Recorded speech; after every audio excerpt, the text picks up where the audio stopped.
All right, bud. Alright, I'm Cooper. I did my passion project on mechanical engineering, or mechanics, I guess. So this video playing behind you, or behind me, is the King of the Hammers, which is one of like the most badass races ever. It's 165 miles long, and it's a 14-hour-long race. And so people will build cars specifically for this event. They're called Ultra 4 cars, and those are all the vehicles you saw. If you scroll down a little bit. So I'm going to be talking about engines, which I hope everyone here knows what an engine is, as long as suspension. And then differential is a little more complicated, but scroll down a little bit more. Past that. So engines and suspension I'll talk about in the video because it's hard to show you what's going on without like the actual vehicle here. And so differentials, if you scroll down a little bit more. One more, there. So differentials, essentially it allows the wheels to spin at like different speeds. So if like you're gonna make a U-turn, the inside wheel is gonna spin slower than the outside wheel. And so if you had like a solid axle, then this is gonna be like chirping, and you're gonna have like different wear on your tires.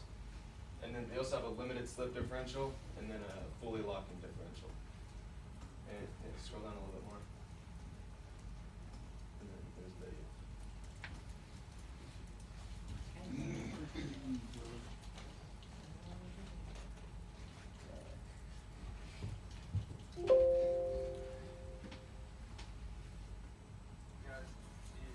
Solid axle coil setup, which is the most common in off-roading.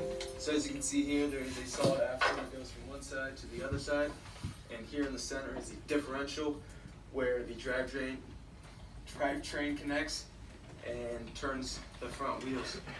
And if you come over here, you can see this is the coil, which offers you a smooth ride, and so you don't feel every single bump in the road. And it also allows off-road vehicles to flex over objects and keep the body of the Jeep as parallel to the ground as you can. And then come back over here.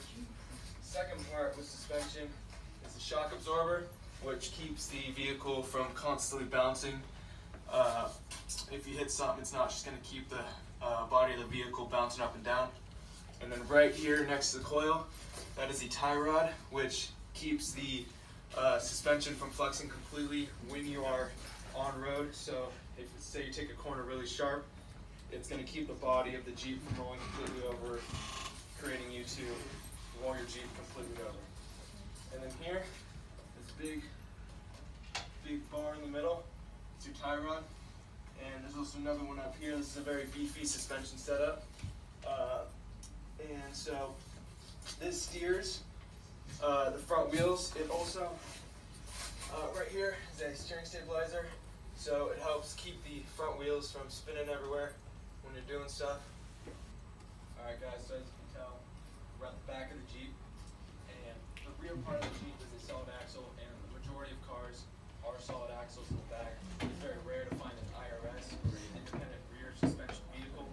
So come over here. As you can tell, when I said that, I meant like in the off-road industry. Across the back. Every car you see pretty much has independent. This is a Donna series axle. It's one of the lower end ones because they are stock. You can go up to a Donna 60, which essentially is just a beefier axle, so it's more durable. But yeah, we're stuck with a stock axle here. But the big blob in the center, differential, we'll talk about those in a little bit.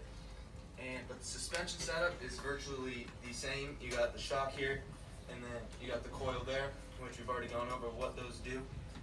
But there's none of the tie rods, none of the sway bars, none of that junk in here. It's a lot more simplistic. Yeah, and then my brother Billy persuaded me into having him in this video. I'm not sure how it's going to go, but Billy, you take it. Howdy y'all. My name is Billy. My brother earlier. Alright, so I know this is a snowmobile. I'm not an idiot, but my truck is harder for the camera to get in there and show you what's going on. So I'm gonna just show you on my snowmobile, which the IFS or independent front suspension is almost identical, minus the fact there's not a drive line coming out of the vehicle. So imagine this is the body of my truck, and this is my big 35-inch wheel. So right here is coil over. This allows you to take up less space, but gets the same purpose as what I just showed you over there on the Jeep. So, benefit of a coilover, other than the fact it takes up less space, you can adjust the ride height of it, and you can also adjust how much, like the dampening and everything, on the suspension, on the shock. And then here, the skinny little feller, that's the sway bar. That allows you to turn the front part of the snowmobile, in this case, allows you to turn. And these two big fellers here, those are called A-arms. That has some sturdiness and keeps this track level to the ground as it goes up, down.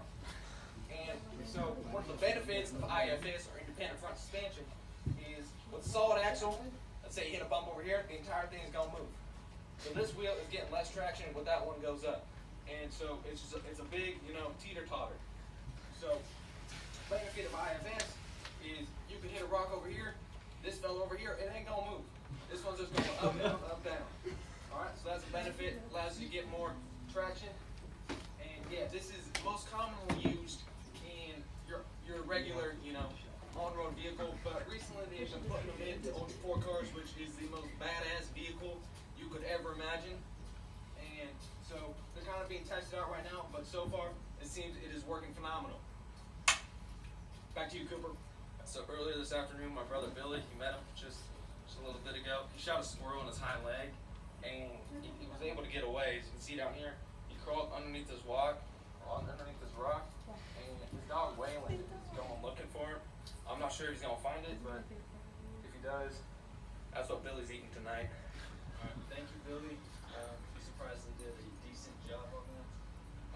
Anyway, so now we're gonna be talking about engines, which is what runs the entire vehicle, powers everything, does all that amazing stuff. So this here is a V6. The V is, the cylinders are faced like this. Versus an inline 6, which is more like this. It essentially just allows more space in the engine compartment. You're only really going to find inline engines in bigger vehicles, such as like a semi-truck or buses, stuff like that. Like such. And so it's a little difficult for me to show you everything because all these newer vehicles are all covered in plastic. But the idiots, they're going to get what they're doing, they're going to touch something and break it. So it's all covered in plastic. It's going to be a little hard for me to show you, but under here is the engine. This right here is the air intake. And so how an engine works, it takes in air and fuel, mixes it together in the cylinder, and at the top there is a spark plug.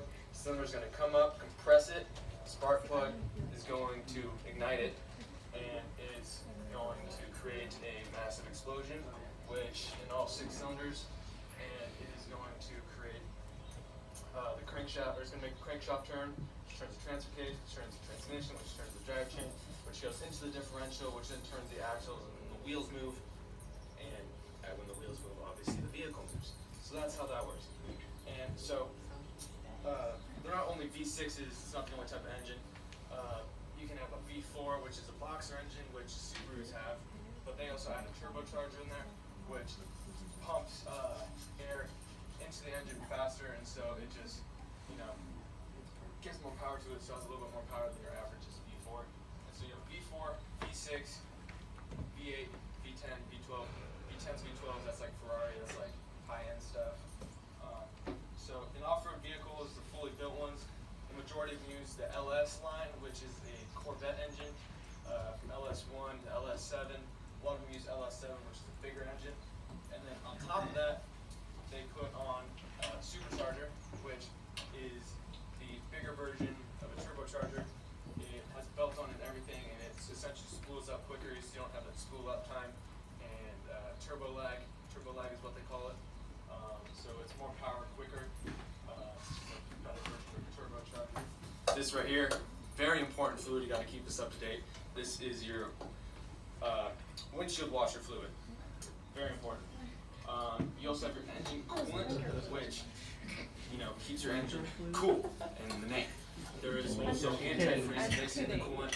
Your normal vehicle is going to have a 50-50 mix ratio. If you live in a colder environment, you're going to have a 70-30 mix ratio. The antifreeze guess what? It keeps the engine from freezing. Crazy, right? So it essentially just keeps your engine cool, and it can run.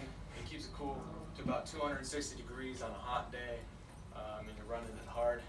That just keeps it from overheating and all that. And then you also have your engine oil, which keeps everything all lubed up and nice and slippery. There's also oil in your differential, transmission, transfer case, all that jazz. The most of the time, you're just going to be changing your engine oil.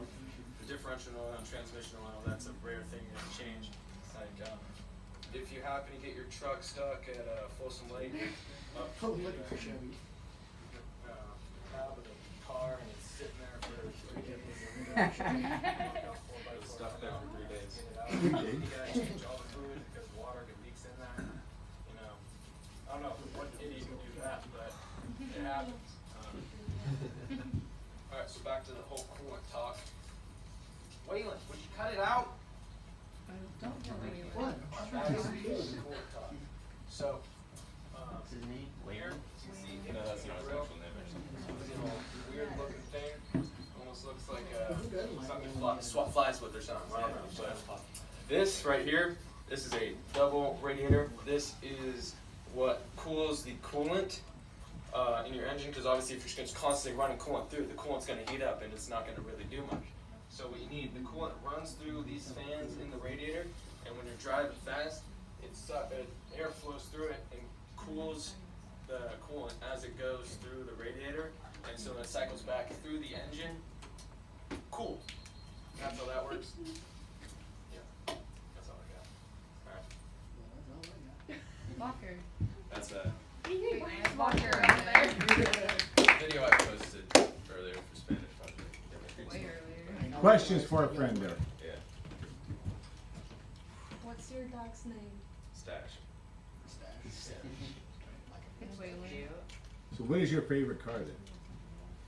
My favorite car, like, in If you had one car, what would it be?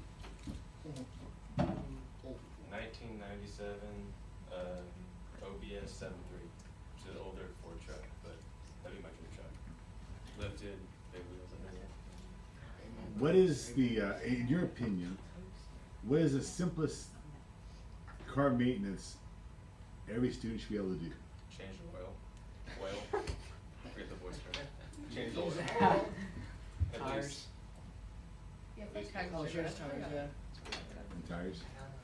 you get a flash or a spare one. Learn how to at least add windshield fluid. A washer fluid. Yeah. Know how to open up Specialty that. assistant? You know how to open up the- And that's A lot very of true. people. Hi, nice job, thank you. Yeah.